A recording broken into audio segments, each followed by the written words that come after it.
Assalamualaikum. Today we will discuss taking our certificate. Our main topic was certificate under Red Book FIDIC type of contracts. This is part 2 of lecture number 4. Well, we have already discussed that there are 5 type of certificate under Red Book. First one is interim payment certificate, second taking over certificate, defect liability certificate, final payment certificate, and then certificate of valuation at termination. We have already discussed IPC interim payment certificate. Today we will discuss taking over certificate. चलें TOC को discuss करते हैं.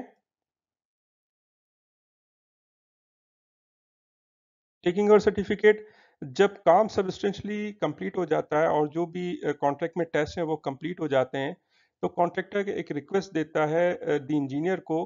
उस request को जो contract में फिडिक में जो नाम दिया गया है वो नोटिस का है और उस नोटिस या उस रिक्वेस्ट के साथ एक अंडरटेकिंग होता है कि जो भी आउटस्टैंडिंग वर्क होगा वो as earlier as possible complete होगा डिफेक्ट लायबिलिटी पीरियड में. उस रिक्वेस्ट की कॉपी कॉन्ट्रैक्टर देता है द एम्प्लॉयर को. इंजीनियर विद इन 28 डेज 21 दिन के अंदर अंदर या तो इधर टीओसी इशू करता है या इंस्ट्रक्शन देता है कॉन्ट्रैक्टर को कि कुछ वर्क्स हैं वो उसके ख्याल में द इंजीनियर के ख्याल में कंप्लीट होना बहुत लाजमी है तो वो इंस्ट्रक्शन देता है कॉन्ट्रैक्टर को कि वो आप जो है ना काम कंप्लीट कर रहे हैं.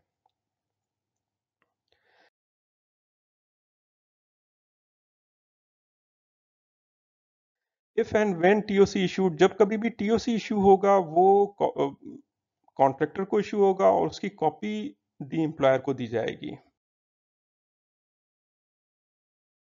There are three situations where TOC is issued.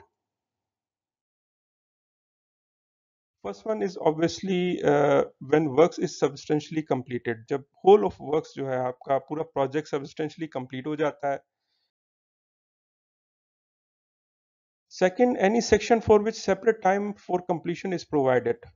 या आपके कॉन्ट्रैक्ट में कंस्ट्रक्शन कॉन्ट्रैक्ट में कोई ऐसा कंपोनेंट है जिसका जो कंप्लीशन डेट है वो डिफरेंट दी गई है, सेपरेट टाइम दी गई है, तो उसके लिए टीओसी इशू होता है. मिसाल के तौर पर एक फ्लाईओवर का प्रोजेक्ट है और उसमें रोड्स एट ग्रेड का भी काम है तो फ्लाईओवर की जो कंप्लीशन डेट रखी गई है 20 महीने की है और एट ग्रेड की जो कंप्लीशन डेट है 24 महीने की है.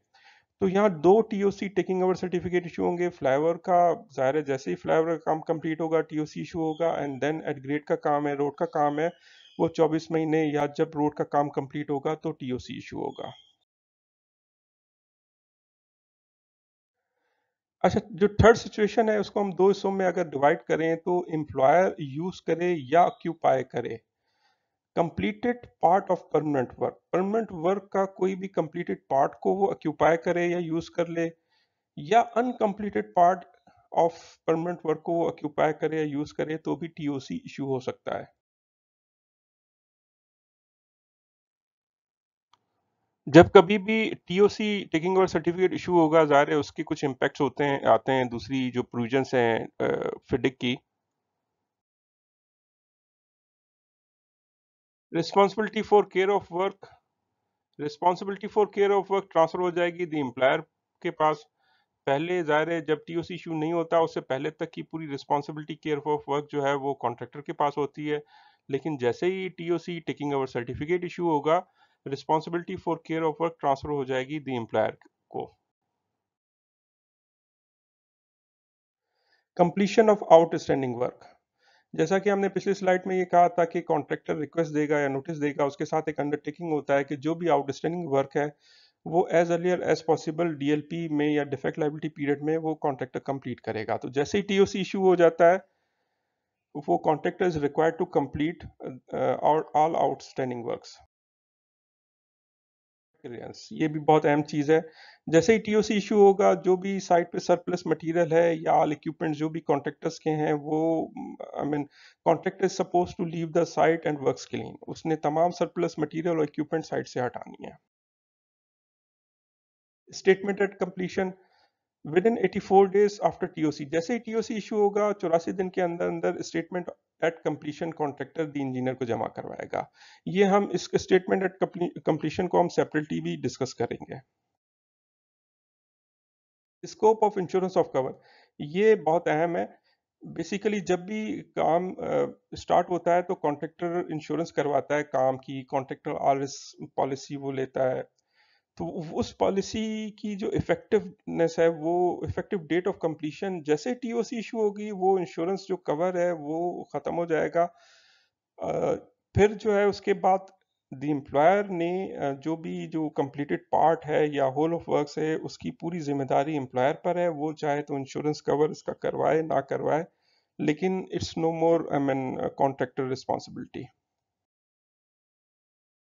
ऑफ लिक्विडिटी डैमेजेस, ये बहुत अहम प्रोविजन है। जैसे ही टीओसी इशू होगा होल ऑफ वर्क्स का या रिलेवेंट सेक्शन का, तो अगर तो वो विद इन टाइम कंप्लीट हुआ है तो इट्स ओके, अदरवाइज आपने होल ऑफ वर्क्स की या रिलेवेंट सेक्शन की लिक्विडिटी डैमेजेस आपने इम्पोज करनी है। वेरिएशंस, ये भी बहुत अहम प्रोविजन है। Variation exceeding 15% are calculated on the date of issue of taking over certificate for whole of works. जैसे ही कंप्लीट काम का टीओसी इशू होगा तो variation exceeding 15% are calculated. Defect liability period, जैसे ही टीओसी इशू होगा defect liability period is calculated from the date of TOC, यानी जैसे ही टीओसी इशू होगा उस डेट से डिफेक्ट लायबिलिटी पीरियड जो है वो कैलकुलेट होगा। रिलीज ऑफ रिटेंशन मनी, ये भी काफी अहम प्रोविजन है, अक्सर ये सवाल पूछा जाता है। Upon issue of taking over certificate for whole of works और relevant part of works, 50% of retention money shall be released. I hope कि आपको ये जो डिस्कशन है ये फ्रूटफुल लगी होंगी। Kindly help us in getting 1000 subscribers. Thank you very much.